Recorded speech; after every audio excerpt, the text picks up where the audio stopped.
Hi friends, మీరు ఒక్కసారి దగ్గరికి వచ్చి చూడండి. చూడండి చూడండి చూడండి ఎంత ఘోరంగా ఉన్నదో ఆ పాము.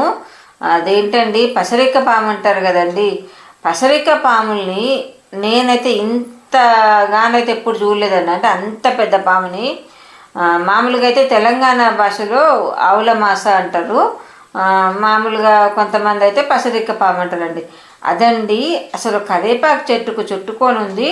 నేను అప్పుడే కరివేపాకు కోసుకొని ఈవినింగ్ టైంలో కాస్త పొద్దునగా అవసరం కదా అని కోసి పెట్టుకున్న తర్వాత ఎందుకు ఆకులు కదులుతున్నాయి కదా అని చూశానండి.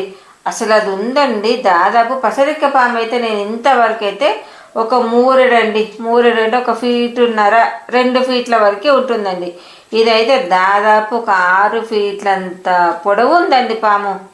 అసలు పసరిక్క పాము అనేది అంత పొడవు ఉంటుంది, అంత లావు ఉంటుంది అని అయితే నేనైతే ఇప్పుడు నాకు 55 ఏళ్ళు ఇప్పటి వరకు అయితే నేను అంత పెద్ద పామునైతే చూడలేదండి. అది దాదాపు 1 గంటకు పైన చెట్టు మీద అలా ఉంది. ఇక దాన్ని ఏం చేసా, దాన్ని ఎట్లాగైనా సరే పంపించాలి, లేకపోతే ఆ కరివేపాకు చెట్టు దగ్గరికి మళ్ళీ వెళ్ళాలన్నా భయం అవుతుంది కదా. దానికి అటాచ్గా దండం వైర్ ఉంటుందండి. ఆ దండం వైర్ని కర్రతో ఇట్లా కుదుపుతూ ఉంటే ఇట్లా కొడుతూ ఉంటే కొంచెం కొంచెం చిన్నగా చూడండి, మీరే దగ్గరికి చూడండి. అసలు చాలా క్లోజప్లో తీసాను. ఎంత పొడవు అంటే ఇప్పుడు అక్కడి నుంచి ఇట్లా పైకి వచ్చి మళ్ళీ కిందికి కూడా తిరిగిందండి.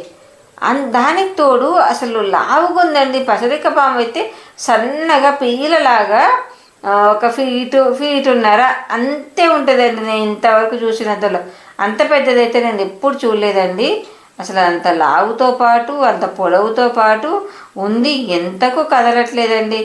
దాన్ని దాదాపు ఒక 10-15 నిమిషాలు ఆ కర్రతోటి దండానికి కరివేపాకు కొమ్మకు దండం వైరు ఉందన్నట్టు దాన్ని ఇట్లా కొడుతూ చిన్నగా కొడుతూ, మరి అది ఇటు తిరగొద్దు, మళ్ళీ అటు తిరగాలి కదా, అటు వెళ్ళిపోవాలి కదా అని మెల్లమెల్లగా అలా కొమ్మలు ఊపుతూ ఆ ఉసిరి చెట్టు ఎక్కి అటు బయటికి వెళ్ళిపోయిందండి.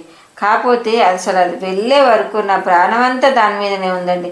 అంటే అది ఏం చేయదు, అదేం కరవదండి. ఎప్పుడో మా చిన్నతనం అయితే చెవిలో దూరే పాము అనేవాళ్ళండి. అంత కరుస్తుంది అని అయితే ఎక్కడ చూడలేదు. నాకు తెలియదు కూడా, మరి కరుస్తుందా కరవదా అని కూడా అంత తెలియదు. కాకపోతే దాని సైజు అంత పెద్దగా ఉంటుందా అని నాకు ఆశ్చర్యం అనిపించి మీకు వీడియో తీసి చూపిద్దామని చూపిస్తున్నానండి.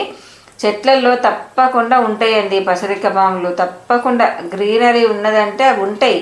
వాటికి ఏం పెద్ద మనం భయపడాల్సిన అవసరం లేదు. చూసండి అసలు ఎంత భారం ఉందో. భయపడాల్సిన అవసరం లేదు కదండి. ఏదైనా సరే ఒక పాము అనేసరికి ఎవరికైనా భయం ఉంటుంది కదండి. ఎంత వద్దనుకున్నా కొంచెమైనా భయం అవుతుంది కదా. దాన్ని కాంపౌండ్ వాళ్ళు బయటికి పంపించే వరకు నా ప్రాణం అంతా అక్కడే ఉందండి. అట్లానే భయపడలే. అది వెళ్ళిపోయింది అంటే ఒక నిశ్చింత. చూసారా, అది ఇక్కడ నుంచి అంత దూరం అందుకుంటుందండి. అసలు దాని తలని అట్లా సాగదీసేసి ఆ కాంపౌండ్ వాళ్ళ గోడ మీదకి అందుకొని ఆ బయటికి వెళ్ళిపోయింది. అసలు అది దానికి సాగే గుణం అనేది ఎక్కువ ఉంటుంది కావచ్చండి. నేను ఇంతవరకు అంత పర్టికులర్గా చూడలే, మొన్న చూశానండి.